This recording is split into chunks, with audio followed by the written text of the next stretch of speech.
우리 아브라함의 언약의 그 핵심 내용인 그 창세기 15장에 대해서는 그 우리 언약 신학이란 무엇인가 첫째 시간에서 좀 다루었거든요. 근데 오늘은 좀 포괄적으로 아브라함의 언약 전체를 우리 다룰 생각인데요. 창세기 12장부터 시작해가지고 창세기 22장까지 이렇게 그 내용을 쭉 다루면서 아브라함의 언약의 그 내용, 또 발단, 그리고 전개 과정, 그리고 완성, 거기에 대해서 우리가 살펴보려고 이렇게 하겠습니다. 이 아브라함의 언약은 여러분 유인을 보시면은 일방적인 언약이다. 여러분 일방적인 언약이다. 일방적이란 말은 성경에서 하나님이 일방적으로 하셨다 이렇게 말할 때는 전혀 부정적인 뜻이 아닙니다. 우리는 왜 일방적이야 이렇게 말하면은 왜 독단적이야 이렇게 말하는데, 하나님이 일방적이다라고 말씀하실 때는 특히 구원에 관한 한, 언약에 관한 하나님이 일방적이라고 하시는 것은 하나님이 다 책임지신다. 하나님이 택하시고 부르시고 구원하시고 하나님이 일방적으로 다 책임지신다. 그래서 일방적이라는 말은 은혜로운 말씀입니다. 그러니까 일방적이라는 말이 우리가 세상 속에서 쓰는 그런 부정적인 의미는 전혀 없고, 하나님이 전적으로, 오직 하나님이, 그러니까 한 분 하나님께서 스스로 또 전적으로 모든 것을 일방적으로 주도하시고 또 이루시고 완성하신다, 그런 뜻이고요. 조건이 없는 언약이다. 무슨 말입니까? 이 아브라함의 언약은 하나님께서 일방적으로 정하셨고 파기가 안 됩니다. 그러니까 파기가 안 된다는 그런 언약이다. 하나님이 이루실 것이기 때문에. 자, 그러면 우리가 아브라함의 언약을 보기 위해서 아브라함을 좀 살펴봐야 되거든요. 오늘 아브라함의 이야기를 조금 해야 되는데, 아브라함은 창세기 12장에 등장하죠. 그래서 창세기 12장을 여러분 성경책이나 뭐 이렇게 뭐 보시면은 창세기 12장 그 첫 부분에 이 주님께서 아브라함을 부르셔요. 이 갈대아 우르, 그러니까 개역 개정 성경에는 갈대아라고 돼 있고, 또 이 세번역에는 바벨로니아 우르라고 돼 있는데, 왜냐하면은 우르는 지방 이름이고 갈대아는 민족 이름입니다. 그러니까 여러분이 생각하실 때 이 이스라엘을, 그러니까 남쪽 유다를 침입해 가지고 기원전 586년에 그들을 무찌르고 제국을 건설하고 이스라엘 사람들을 유배로 데려갔던, 포로로 데려갔던 그 바벨론 제국, 그러니까 느부갓네살 왕에 의한 바벨론 제국의 선조와 아브라함의 이 뿌리가 같아요. 그러니까 바벨론이 이스라엘과 나중에는 다른 민족이지만은 그 뿌리가 같아요. 그러면 뿌리가 같네, 신기하네. 근데 따지고 보면 흑인이나 백인이나 동양인이나 다 뿌리가 같아요. 아담과 하와로. 그러니까 끝까지 올라가면 다 뿌리가 같듯이, 이 원래 그 아브라함은 이 갈대아 지역의 바벨로니아 사람들과 같이 살았던 사람이에요. 그래서 12장 1절에 보시면은 주님께서 아브라함에게 말씀하셨다.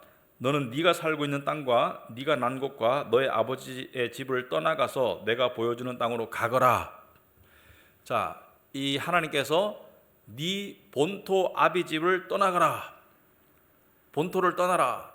여러분 그 오늘날에도 만약에 여러분 살고 있는 그 지역을 떠나라, 가족과 친척을 다 떠나라 이렇게 말하면 엄청난 충격이겠죠. 근데 이때의 떠남은 돌아올 수 없는 떠남이죠. 한번 떠나면 다시 우르 지역으로 돌아가지 못했어요. 그러니까 우리 그 역사에 보면은 그 일제 시대인가 최초의 그 미국 이민자들이 있습니다. 하와이 사탕수수밭으로 이민 갔던 우리 한민족, 굉장히 고달픈 삶을 살았죠. 왜냐하면 자기 나라를 떠나서 갔을 때 남의 나라에서 겪는 서러움이 엄청나고, 당시에는 안전의 문제와 직결되죠. 왜냐하면은 그 전쟁이 끊이지 않는 그러한 시대였는데, 이 작은 규모의 전쟁들이 민족과 부족 간에, 그러니까 같은 민족끼리 같은 시족끼리 모여 있어야지 힘이 되는데 호롤단신 와이프 데리고 떠나라.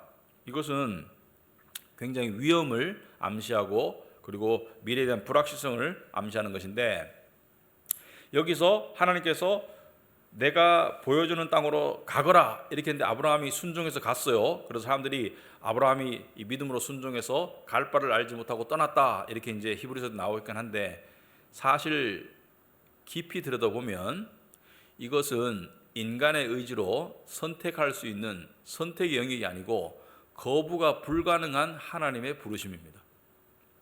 예수님께서 이 고기잡이 하는 그 이 어부들을 부르셨죠. 마태는 세리였는데 부르셨죠. 나를 따르라. 그때 어느 누구도 예수님이 나를 따르라고 했는데 싫어요. 저는 어부의 일을 계속할 거예요. 저는 세리가 좋습니다. 수입이 좋으니까 세리를 계속할 거예요. 그렇게 말하는 사람이 없습니다. 여기서 말하는 하나님의 부르심은 구원을 향한 하나님의 주권적인 부르심이기 때문에 거부가 불가능해요.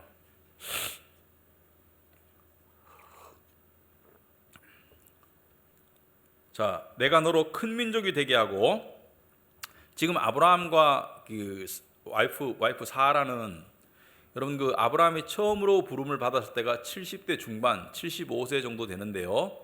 당시에 자식이 없었습니다. 오늘날에는 그 어떤 분들 같은 경우는 결혼하고도 그 자식을 안 가지겠다 이런 부부들도 이 선택에서 있던데, 고대 사회에서는 자식이 없으면 양자를 드리는 것이 당연한 수순이었습니다. 왜? 집안의 대를 이어야 되니까.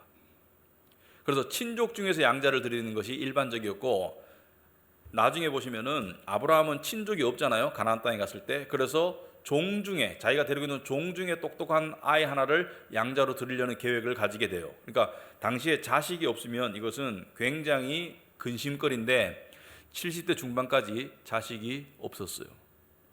그러니까 상당히 이 힘든 상황이었는데, 너로 큰 민족이 되게 하겠다는 것은 무엇을 암시합니까? 자식을 주실 것을 암시하죠. 그죠? 자식이 있어야 큰 민족이 되잖아요. 자식이 없는데 어떻게 큰 민족이 돼요? 내가 크게 이름을 떨치게 하겠다. 너는 복의 근원이 될 것이다. 자, 이 복의 근원이라는 것을 많은 사람들이 오해를 해요. 그래서 우리가 그 자식들을 위해서 기도할 때, 또는 교회에서 누가 기도할 때 뭐 아브라함의 복을 주시고, 그 다음에 다윗의 믿음을 주시고, 솔로몬의 지혜를 주시고 이렇게 말하는데, 아브라함과 다윗의 삶은 원하지 않더라고요. 그들의 삶이 얼마나 고달프고 힘들었는지 그 고달프고 힘든 삶은 원하지 않고 단지 미화해서 이렇게 말하는 경우가 많은데, 여기서 말하는 복은 세상적인 물질의 복과는 아무런 관련이 없습니다. 비록 아브라함이 나중에 물질을 많이 가지게 됩니다. 왜냐하면 소수인으로서 살아남기 위해서는 물질이 필요했어요. 종들도 필요했어요. 왜? 그래야지 자기를 지킬 수가 있으니까. 그런데 여기서 말하는 복의 근원이 될 것이다. 근원이 된다는 것은 뿌리가 된다는 것이고, 그 이후에 아브라함이 받은 복을 받은 사람들이 많이 나올 것을 말하는데, 여기서 말하는 복은 뭐예요?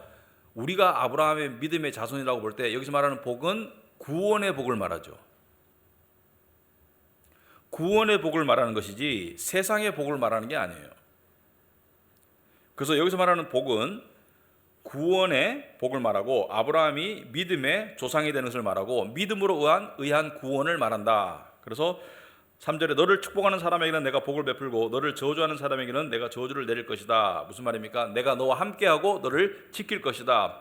그 다음에 위에서는 2절에서는 12장 2절에서는 네가 큰 민족을 이루겠다. 그래서 하나의 민족을 말하고, 그 다음에 3절 중간에 보시면은 땅에 사는 모든 민족이 너로 말미암아 복을 받을 것이다. 땅에 사는 모든 민족이 너로 말미암아 복을 받을 것이라는 것은 구원이 예수님의 오심 뒤에 열방에 다 전파되어서 모든 족속과 모든 나라와 모든 민족이 구원의 복을 받을 것을 이야기하는 것이죠. 그죠? 다 성취가 되었고 되고 있죠. 그래서 아브라함에게 엄청난 약속을 하시는데, 우리가 여기서 주목할 것은 아브라함에게 자식을 약속하셨어요. 그래서 이 12장에 나와 있는 내용을 언약적으로 분석을 하자면, 언약의 당사자는 누구예요? 갑은 하나님이고 을은 아브라함과 그의 자손들, 특별히 믿음의 자손들. 그러니까 여러분이 예수님을 믿는다면 이 언약에 포함이 돼야 한대요. 포함이 돼요. 이따 갈라디아서에서 다루겠지만 우리가 아브라함의 진정한 자손이에요. 자, 포함이 되고, 자, 그런데 하나님께서 아브라함에게 뭘 명령하셨어요? 첫째는 집을 떠나라. 하나님께서 구원으로 부르시면서 네가 살고 있는 땅에서 떠나라. 네 본토 아비 집을 떠나라. 이것은 우리에게 어떻게 적용이 되는가? 우리에게는 세상을 떠나라 이렇게 보게 되겠습니다. 자, 그런데 아브라함은 육신적으로 집을 떠났지만 구약의 여러 가지 육신적인 상황들은 신약에 와서는 영적인 상황으로 바뀐다. 구약의 육신의 이스라엘이 신약의 영적 이스라엘 교회로 바뀌고, 예를 들어서 구약의 40년 동안의 육체적인 광야의 험난한 생활은 신약에 와서 신앙의 여정으로 바뀌고요. 그래서 여기서 집을 떠난다는 것은 우리가 마음으로 세상을 떠난다는 것을 말하고, 이것은 세상 밖에 살아라 또는 세상에 신경 쓰지 말고 살아라 이런 뜻이 아니고요. 마음의 중심을 어디로 향하라고요? 내가 너에게 주는 땅, 약속의 땅, 아브라함에게는 가나안 땅, 우리에게는 천국을 향하라는 그런 영적인 그런 명령입니다. 자, 두 번째, 내가 너에게 땅을 줄 것이다. 약속의 땅은 우리에게는 천국을 의미한다. 우리에게는 천국의 하나님 나라를 의미하고, 큰 민족을 이룰 것이다. 큰 민족을 이루었죠. 육적으로는 이스라엘을 말하고요, 영적으로는 교회를 말합니다. 복을 얻고 누릴 것이다. 복의 근원이 될 것이다. 구원의 복을 말해요. 그런데 이 언약에는 뭐가 없어요? 요 12장에 나와 있는 하나님과의 아브라함 사이의 언약에는 저주가 없어요. 왜 없을까? 언약을 지키시는 분이 하나님이고, 하나님은 언약을 안 지킬 수가 없잖아요. 거짓말을 할 수 없으니까. 그러니까 저주가 담겨 있지는 않다, 이렇게 보게 되겠습니다. 자, 그런데 그리고 하나님께서 쭉 이제 아브라함이 이제 길을 떠나 가지고 이 뭐 여러 가지 일들을 겪죠. 이집트로 가고, 그 다음에 이 아내를 누이라고 속이고, 아브라함이 2번이나 그랬죠. 그 자기의 목숨이 위태하니까, 아내가 예쁘니까 아내를 누이라고 속여가지고 다른 남자가 왕이 취하도록 만들었다. 그런데 정말로 취했을까 안 취했을까 보면은 2번 중에 1번 정도는 정말로 취했던 것 같은 그런 뉘앙스가 풍겨져요. 아무튼 간에 아브라함의 삶 속에 여러분들이 이해해야 될 것은, 아브라함이 12장의 부름을 받고 22장에 이삭을 바치는 과정까지 보면은 믿음이 하나님이 주셨어요. 부르시고 주셨는데 이 믿음이 완성되어 가는 것을 알 수가 있습니다.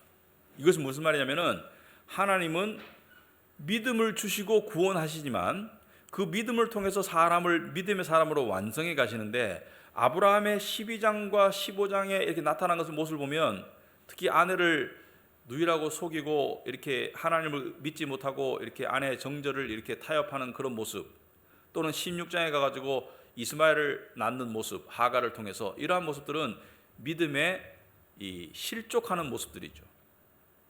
그러니까 아브라함의 믿음이 주어졌지만 아주 미약하고 의심이 있고 실수하고 죄를 범하고 넘어져요.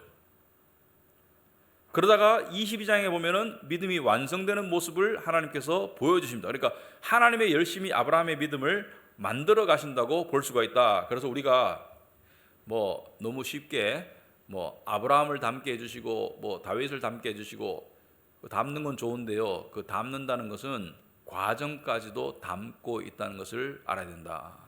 그래서 우리가 성경을 이야기할 때, 여러분들이 우리 성경을 가르칠 때, 주일학교에서 가르칠 때 아브라함을 대단한 위대한 사람, 다윗을 믿음의 위대한 왕, 솔로몬을 지혜의 위대한 왕, 이런 식으로 부각해서 가르쳐서 마치 위인전처럼 가르치는데, 여러분이 다윗의 삶을 살펴보면 다윗은 엄청난 죄를 많이 지었어요. 솔로몬도 죄를 많이 지었고요, 아브라함도 실족을 많이 했고요. 그래서 성경에 나오는 인물들에 관한 이야기가 위인전이 아니고요, 죄인전이 되어야 됩니다. 죄인의 이야기예요. 그들을 믿음의 위대한 믿음의 사람으로 만든 것은 하나님의 열심이고, 주인공이 하나님이고, 사람은 다 죄인들이에요. 그래서 죄인전이지 위인전이 될 수가 없다. 자, 그러고 난 다음에 하나님께서 수년이 흘렀어요. 그 다음에 15장으로 넘어갑시다. 15장 보시면은 이런 일들이 일어난 뒤에 앞에 13장, 14장 여러 가지 일들이 있었어요. 환상 가운데 아브라함에게 말씀하셨다. 하나님께서, 아브라함아 두려워하지 말아라. 나는 너의 방패다. 내가 받을 보상이 매우 크다. 자, 2가지 이야기를 하고 싶은데, 첫째는 하나님께서 아브라함에게 극적으로 나타나시는 모습, 환상 가운데나 극적으로 나타나시는 모습이 아브라함의 일생에 몇 번 있었을까? 아브라함이 7, 80년을 살았는데 몇 번 있었을까요? 5손가락 정도로 든다고 생각합니다. 극적으로 나타난 모습.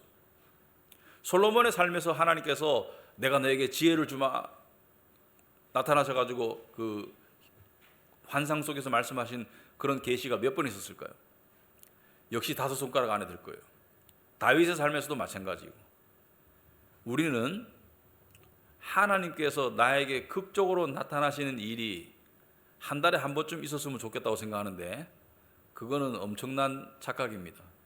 어떤 사람은 하나님이 자기한테 환상으로 일주일에 한 번씩 말씀하신다고 말하는 사람도 있는데 대부분이 가짜입니다.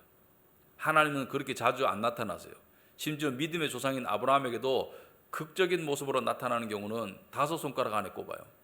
그 나머지는 우리는 뭐예요? 말씀을 통해서 하나님을 따라 살아가는 것이지, 예배를 통해 살아가는 것이지, 내 인생에 극적인 모습으로 나타나시는 하나님, 예를 들어서 구원으로 나를 부르셨을 때, 또는 어떤 내 인생에 커다란 어떤 그 진로나 어떤 그 고난, 진로의 선택이나 고난 가운데 있을 때 하나님께서 극적으로 나에게 나타나셔서 응답을 하시는 그런 모습은 평생에 몇 번 안 나타나요. 그래서 나머지는 말씀을 따라 사는 거예요. 자, 그 다음에 아브라함아 두려워하지 말아라. 자, 두려워하지 말라는 것은 뭘 두려워하지 말라는 거예요? 문맥상 보면 하나님을 두려워하지 말라는 뜻이에요. 여기서 두려워하지 말라는 것은 무서워하지 말라는 뜻입니다. 여러분, 하나님이 나타나실 때 하나님 반가워요 이렇게 말하는 사람 아무도 없었어요. 다 하나님을 두려워했죠, 그죠? 모세도 두려워했고, 그 다음에 이사야도 떨었고, 그 다음에 요한계시록에 요한도 오면 주님이 나타났을 때 깨구리처럼 쫙 뻗었고, 그러니까 하나님의 나타나심은 두렵다는 거예요. 그 거룩하심의 임재가 무섭다는 거예요. 두려워하지 말아라. 왜? 나는 너의 방패다. 네가 받을 보상이 매우 크다. 하나님 무슨 말씀하시는 거예요? 나는 네 편이다. 나는 너의 하나님이다. 자, 하나님께서 지금 아브라함이 때가 80대인데, 그러니까 75세 때 부르심을 받아가지고 그 갈대아 우르 지방을 떠나고, 그 다음에 아들을 약속받았죠. 큰 민족을 이룰 것을 약속받았는데 지금 약 한 10년 가까이 흘렀다고 봐지는데, 이 흐른 뒤의 시점에 네가 받을 보상이 매우 크다. 똑같은 말씀을 하시는 거예요. 그러니까 요약해서, 그러니까 아브라함이 지금 뭐라 말하냐면, 여쭈었다. 2절에 15장 2절에 주 나의 하나님, 주님께서는 저에게 무엇을 주시렵니까? 저에게는 자식이 아직 없습니다. 자, 이것은 그냥 하는 말이 아니고 하나님께 따지는 것이죠. 자식이 아직 없지 않습니까? 아니, 무슨 복을 주겠다는 말입니까? 자식이 아직 없는데. 그래서 아브라함은 지금 무슨 생각을 하고 있냐면, 이미 속으로 마음의 결정을 했어요.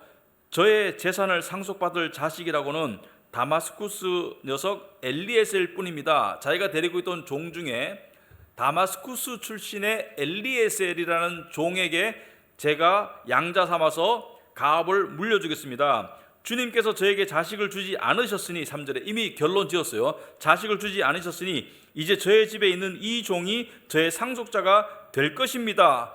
자, 하나님께 여쭈었어요? 아니면 통보하고 있어요? 통보하고 있어요. 이게 믿음이 좋은 거예요. 하나님의 약속을 의심한 나머지, 하나님 아직 자식을 안 줬는데 제가 엘리에셀을 양자로 삼을까요? 이것도 믿음이 없는 건데, 엘리에셀을 양자로 삼을 겁니다 라고 통보하는 것은 이미 하나님을 의심하는 단계를 넘어서서 불신하고 있다. 하나님은 안 주실 거야 라고 결론 지어버렸어요.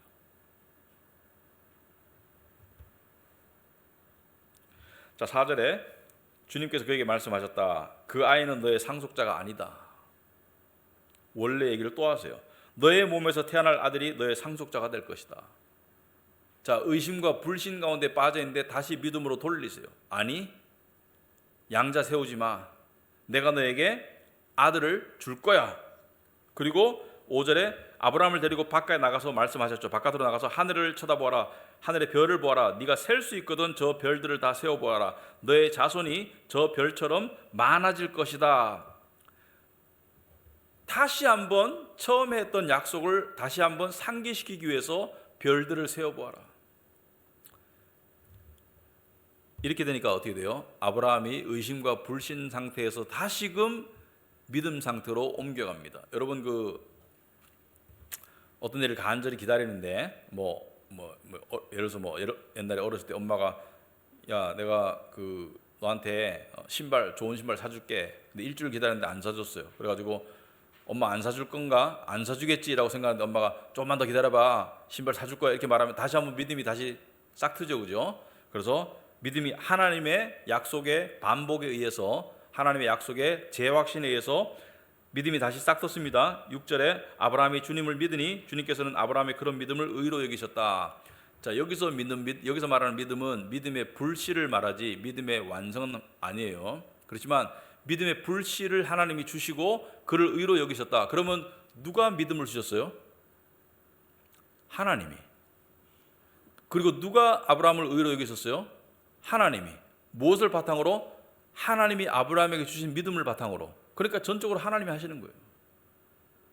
내가 잘 믿어서 하나님 나를 의롭게 여기시는 것이 아니라 하나님이 믿음을 주셔서 갖게 하시고 그 믿음을 바탕으로 의로 여기시는 거예요. 다 하나님이 하시는 거예요.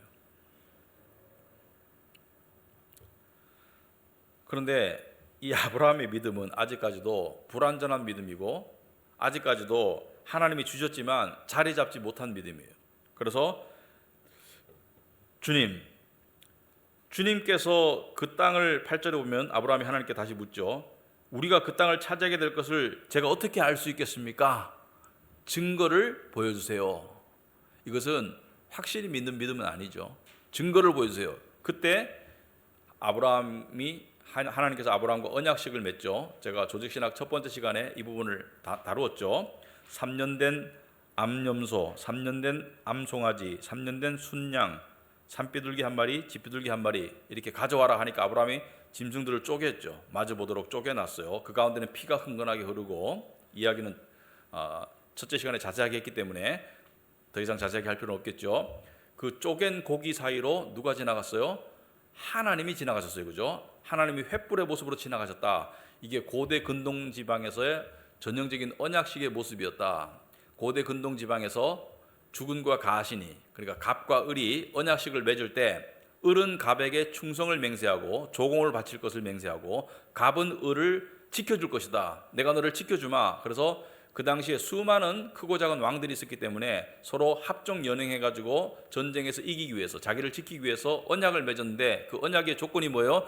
너는 나에게 충성을 해. 나는 너를 지켜줄게. 그런데 네가 어기면 이 쪼갠 짐승처럼 저주를 받고 죽을 것이다. 그래서 쪼갠 짐승 사이를 지나가면서 언약의 조항을 읊고 우리가 이렇게 해야 된다는 조항을 읊고 이것을 어기면 이런 저주가 있을 것이고 이것을 지키면 우리는 안전하게 살 수 있는 복을 누릴 것이다. 이렇게 하면서 언약 당사자 중에 최소한 을이 지나가야 돼요.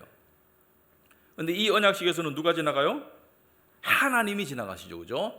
15장 17절에 오시면은 화덕과 연기나는 화덕과 타오르는 횃불이 갑자기 나타나서 쪼개놓은 희생생물 사이로 지나갔다. 18절에 바로 그날 주님께서 아브라함과 언약을 세우시고 말씀하셨다. 자, 이 언약식에서는 누가 지나갔어요?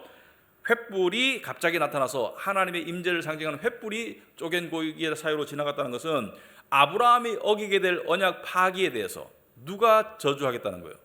하나님이 저주를 받으실 것을 암시하신 것이다. 그래서 이것은 십자가의 복음을 암시하는 내용이다. 이 첫째 시간에 말씀을 드렸어요. 자, 이렇게 언약식을 맺어서 하나님께서 증표를 보여주셨는데 아브라함이 바로 무슨 짓을 하느냐? 16장에 가면은 하가를 통해서 이스마엘을 낳아버려요. 자, 믿음이 좋습니까? 안 좋습니까? 믿음이 깡통이죠. 언약식까지 치러놓고 바로 어기잖아요. 결혼식하고 바로 딴 여자랑 동거하는 거 똑같은 거예요. 그래서 아브라함의 믿음은 상당히 약하고 불완전하고, 근데 이러한 아브라함의 믿음의 모습 속에 우리의 모습도 있다는 것을 우리가 볼 수 있으면 좋겠다. 물론 우리도 사람마다 믿음의 정도가 다르겠지만 우리도 어때요? 하나님을 믿지만 어떻게 해요? 의심하고 또 불신하고 하나님이 원하지 않는 이상한 선택을 할 때가 있어요. 그래서 이 하나님께서 예를 들어서 하나님께 기도했어요. 하나님, 저에게 배우자를 주세요.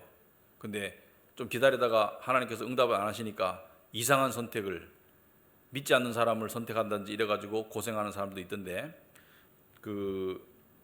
제가 아는 어떤 분은 미국 여자분인데 이 블로그를 운영해요. 근데 자기가 이제 하나님께 배우자를 달라고 간절히 기도했는데 주변 사람들은 다 주시는데 자기는 안 주시더라는 거예요. 그래서 그때 자기도 그냥 적당히 그냥 안 믿는 사람하고도 결혼할까 이렇게 하다가 계속 기도하고 기도하다가 38에 정말 하나님이 예비하신 남자를 만나가지고 하나님께 너무 감사하다 이렇게 썼는데, 그렇다고 38까지 기다리는 말이 아니고 그러한 그 간증들이 있더라. 하나님께 응답을 받았으면, 하나님께 기도했으면 하나님의 응답을 기다리는 것이 중요한데, 어떤 사람들은 확률상 그게 될까? 현실적으로 그게 가능할까? 이런 식으로 자꾸 의심에 빠지더라. 그래서 기도하면 하나님의 뜻대로 하겠습니다.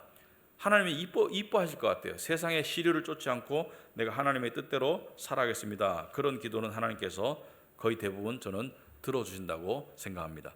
자, 어쨌든 간에 아브라함은 하갈을 통해서 이스마엘을 낳았죠. 자, 이것은 엄청난 언약의 배신이죠.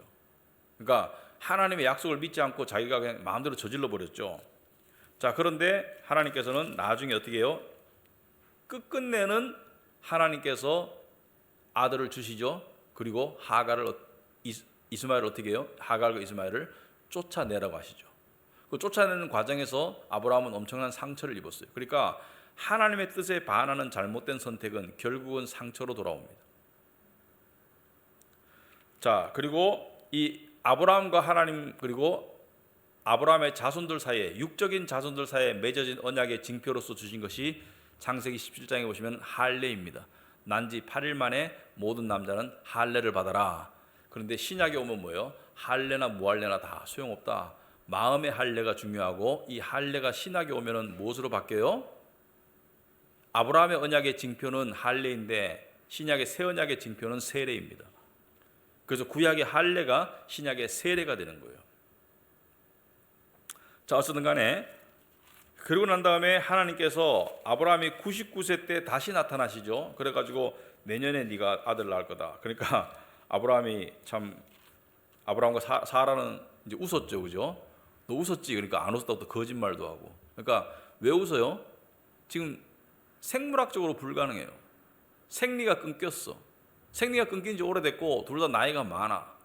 그러니까 이게 생물학적으로 안 되는 얘기를 또 하시니까, 그리고 25년 기다렸는데 24년 기다렸는데 지쳤어요. 하나님이 이제 이 속으로 생각해, 하나님이 참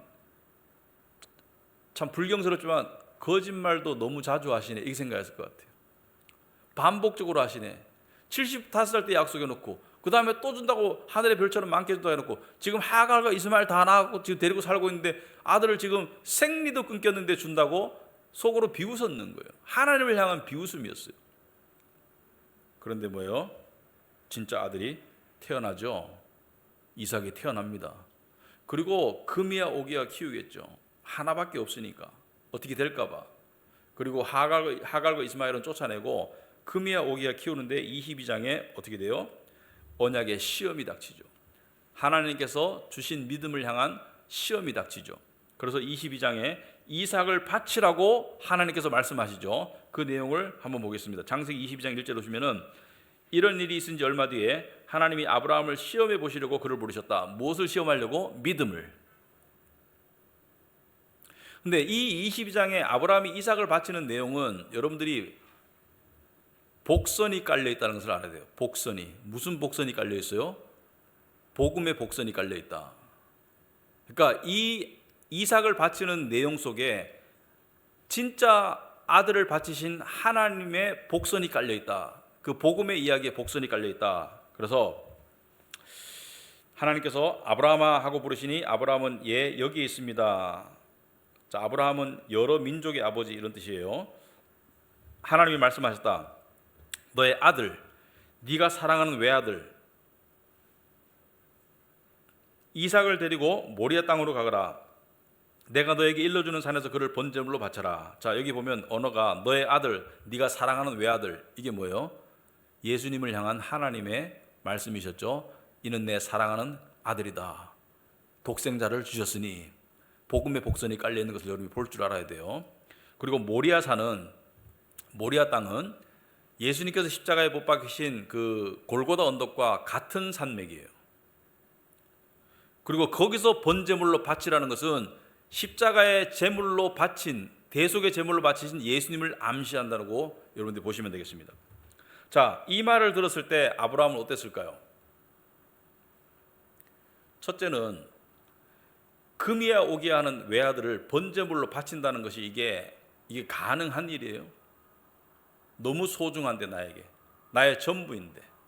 둘째는 이 상식적으로 논리적으로 말이 안 되잖아요. 이 아들을 바치면 아직 손주를 못 봤잖아요, 그죠? 아직 이삭이 결혼 안 했으니까 이 아들을 바치면 민족은 어떻게 이루어지나? 하나님의 약속과 이 배치되잖아요. 그러면 인간의 상식으로 봤을 때 이거는 말이 안 돼요.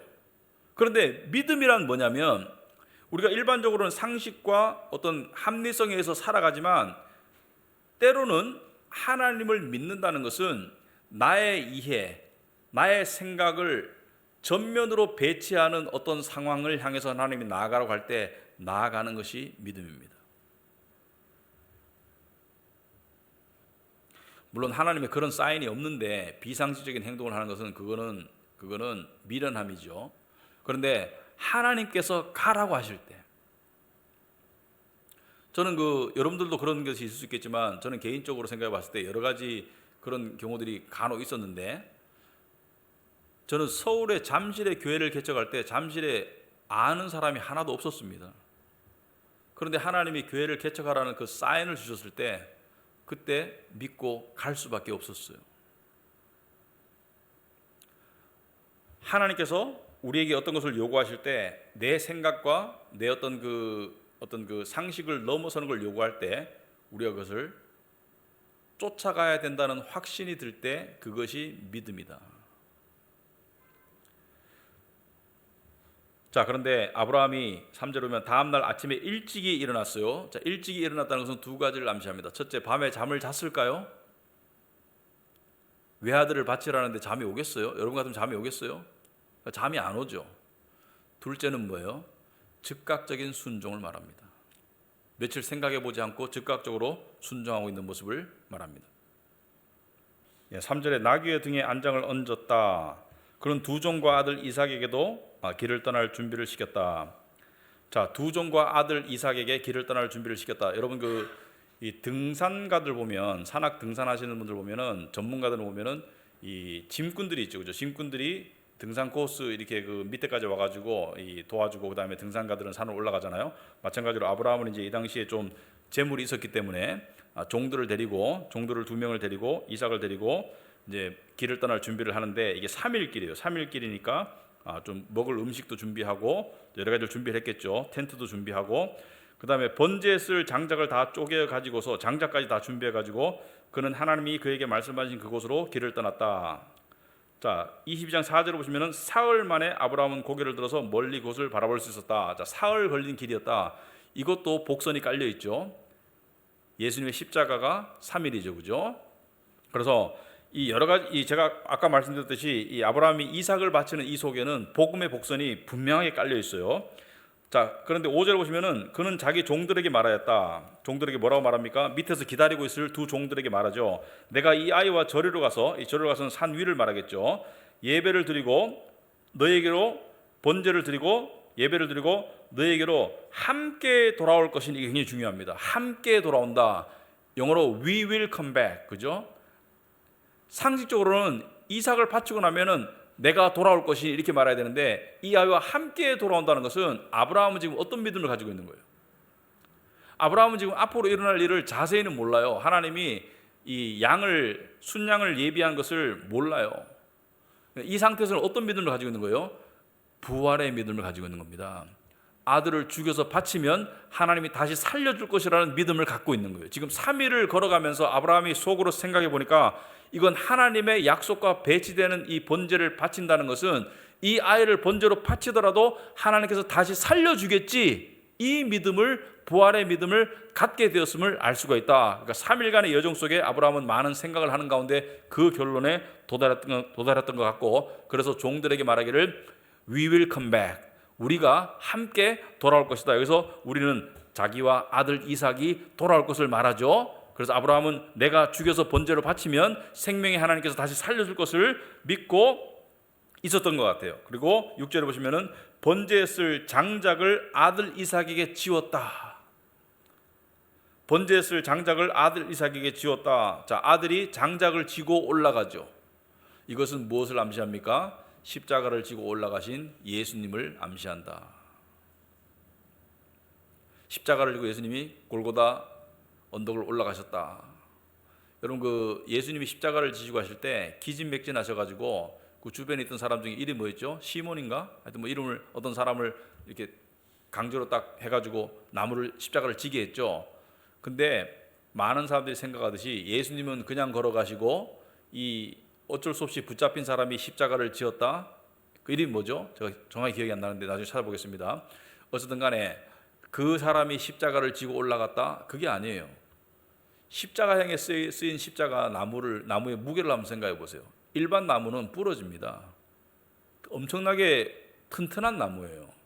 무거운 나무. 여러분, 나무가 얼마나 무거운지 한번 들어보면 아시죠? 사람을 매달 정도의 높이의 나무, 그리고 십자가, 그리고 그 두께, 그 무게 혼자서 감당 못하죠. 그러니까 예수님이 혼자 못 지고 가시니까 뒤에서 같이 들어준 것이라고 학자들은 생각하고 있습니다.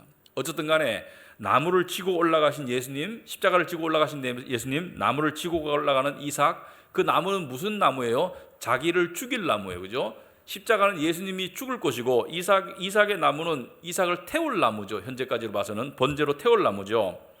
자, 그런데 7절에 이삭이 그의 아버지 아브라함에게 말하였다. 그가 아버지 하고 부르자 아브라함이 얘야 왜 그러느냐 하고 대답하였다. 자, 아버지 왜 그러느냐. 지금 아브라함의 심정이 어떻겠어요?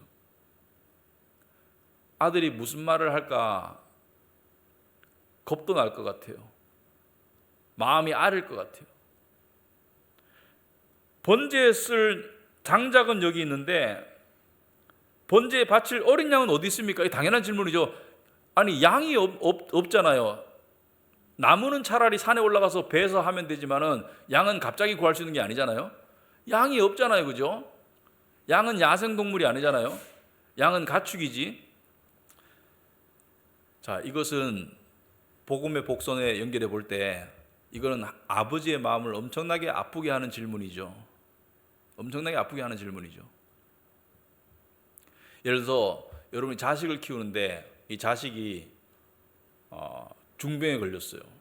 근데 수술이 성공할지 안 할지 몰라. 근데 수술대에 누운 자식이 부모에게 이 수술 잘 될 거죠? 이렇게 물어보면 뭐라고 대답하겠습니까? 잘 될 거야. 아무 문제 없을 거야. 라고 말하겠죠. 왜 속으로는 의사 선생님한테 듣기로는 확률이 20%라고 들었어도 그렇게 말 못하는 거잖아요. 그죠? 가슴이 찢어지겠죠. 그 소리를 들을 때. 마찬가지로 예수님께서 겟세마네 동산에서 나의 하나님, 나의 아버지, 이 잔을 내게서 아버지여 이 잔을 내게서 옮겨 주옵소서. 제자들에게 내가 고민돼서 죽을 것 같다. 너무 마음이 힘들다.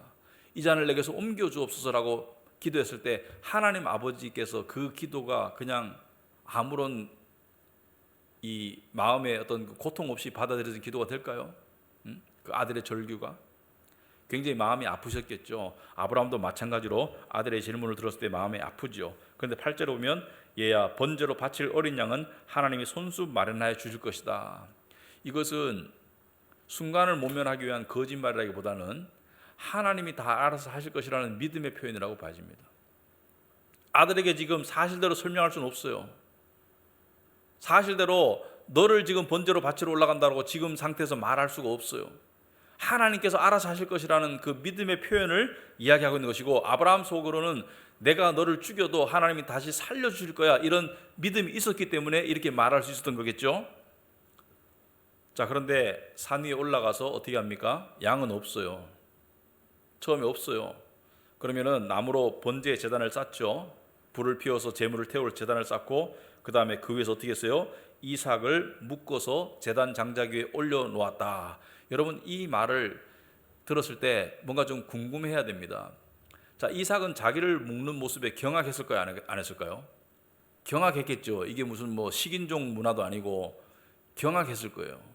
아버지가 나를 묶어서 번제로 바친다고? 자, 지금 누가 힘이 셀까요? 아브라함은 골골한 노인이고 이삭은 팔팔한 소년이에요. 누가 힘이 셀까요? 이삭이 세죠. 달리기 하면 누가 빠를까요? 이삭이 빠르죠.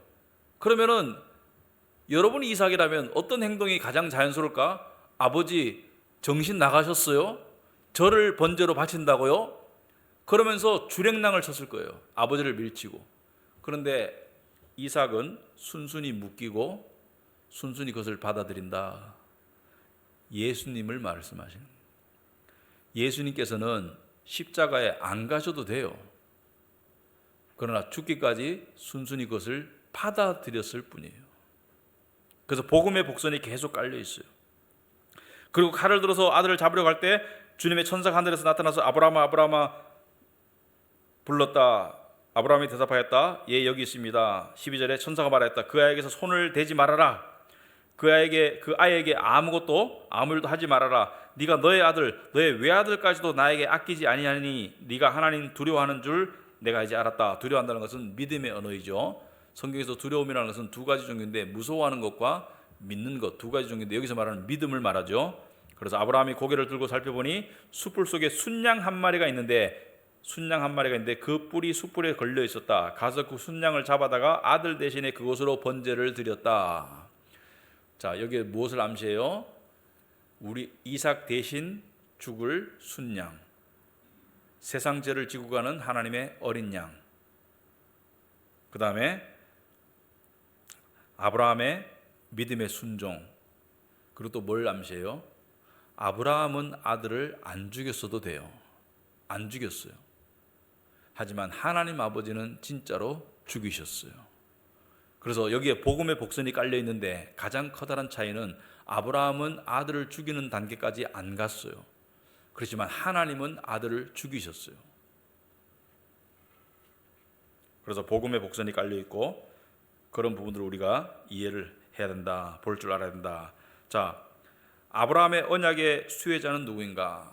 이 아브라함의 언약은 두 가지 의미를 가지고 있죠. 첫째는 아브라함과 그의 자손들이 지을 모든 죄는 누가 담당해요? 누가 담당해요? 하나님이 담당하신다.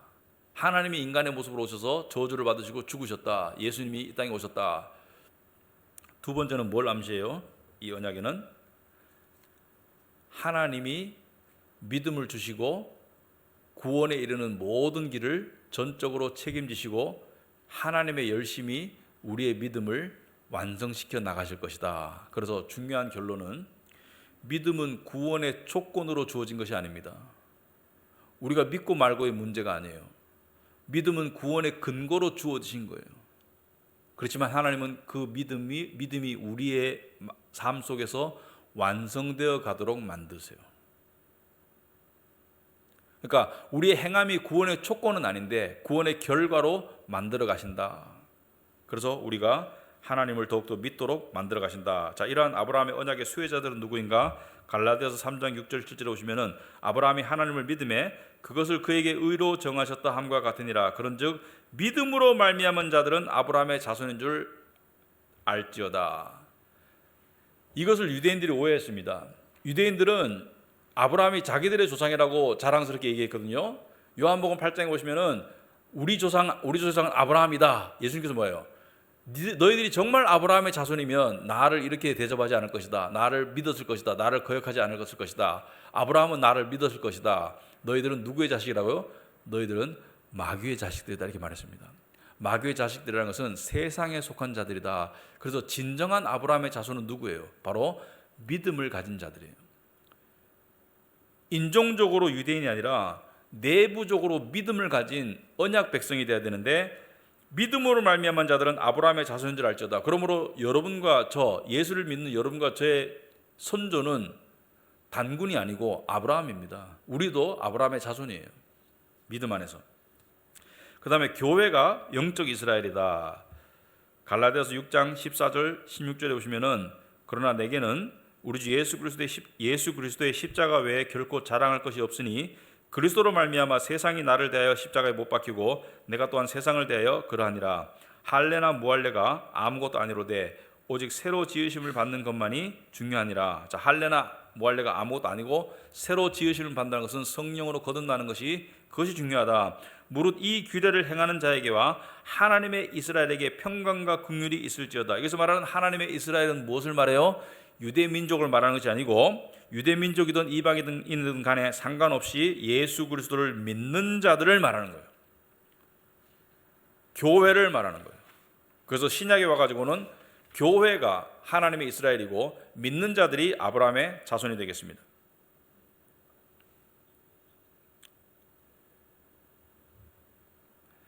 자, 그리고 여기서 우리가 여러분 유인물 2페이지 보시면은 2번을 한번 보시겠습니다. 2번 보시면은 여기서 중요하게 적용해야 될 부분이 있습니다. 이 부분을 한번 우리가 다루고 싶은데, 하나님은 약속의 하나님이다. 맞죠? 성경에는 어떤 신학자에 의하면 6,000개 이상의 약속이 있다. 하나님은 약속의 하나님인데, 우리가 하나님의 약속과 약속하지 않은 것을 구별할 줄 알아야 돼요. 때로는 우리가 하나님을 원망합니다. 나의 기대를 못 맞춰주시는 하나님을 원망해요. 근데 약속하지 않은 것을 하나님의 약속으로 만들어 버려서 하나님의 의무를 지우는 것은, 그것은 미련입니다. 쉽게 예를 들게요. 하나님께서 우리를 굶기지 않겠다고 약속하셨습니까? 안 하셨습니까? 마태복음 6장에 보시면은 너희는 먼저 그의 나라와 그의 의를 구하라. 그리하면 이 모든 것을 너에게 더하시리라. 그런데 그때 이 모든 것이 뭐예요? 많은 사람들이 착각하더라고요. 어떤 사람들은 그걸 떼고 난 다음에 이 모든 것, 성공, 나의 소망, 나의 기대 다 갖다 붙이는데, 앞에 문맥에 보시면은 공중에 나는 새도 먹이고 들에 있는 꽃도 입힌다. 무엇을 먹을까? 무엇을 입을까? 염려하지 말라. 그래서 먼저 그의 나라와 그의 의를 구하면 이 모든 것을 더하신다는 모든 것은 먹을 것과 입을 것을 말씀하세요. 소위 말해서 우리가 먹을 것과 입을 것은 하나님이 주신다고 약속하셨어요. 너희들이 안 굶어 죽도록 하겠다고 약속하셨어요. 추위에 떨어서 죽지 않도록 약속하셨어요. 하지만 하나님께서 우리에게 세상적인 성공과 부를 약속하지는 않으셨어요. 그렇다면 제가 식당을 레스토랑을 열었어요. 그럼 하나님께 어떻게 기도할까요? 하나님 잘 될 수 있도록 도와주세요. 지혜를 주세요. 하나님 잘 될 수 있도록 도와주세요. 이렇게 기도할 수 있습니다. 하나님의 백성으로서 자녀로서 기도할 수 있는데, 반드시 성공한다는 보장은 하나님이 약속하지 않으셨어요. 이 말은 왜 하냐면, 어떤 일을, 어떤 기대를 가지고 있는데, 내가 개인적으로 가지고 있는 나쁜 거 아닙니다. 가질 수 있습니다. 그 죄가 아니면 가질 수 있는데, 그것이 안 이루어진다 가지고 하나님을 원망하거나 하나님을 의심하거나 그런 쪽으로 가는 것은 좋지 않다. 그런 쪽으로 가면은 신앙이 무너지고 자기가 상해요. 하나님은 우리에게 세상의 부를, 명예를 약속하지 않았습니다. 주어질 수 있어요. 하나님은 나를 믿으면 평강을 얻을 수 있다고 약속하셨어요. 그렇지만 나를 믿는다고 네가 늘 건강할 것이라고 약속한 적은 없습니다. 무병장수할 거라고 약속한 적은 없습니다.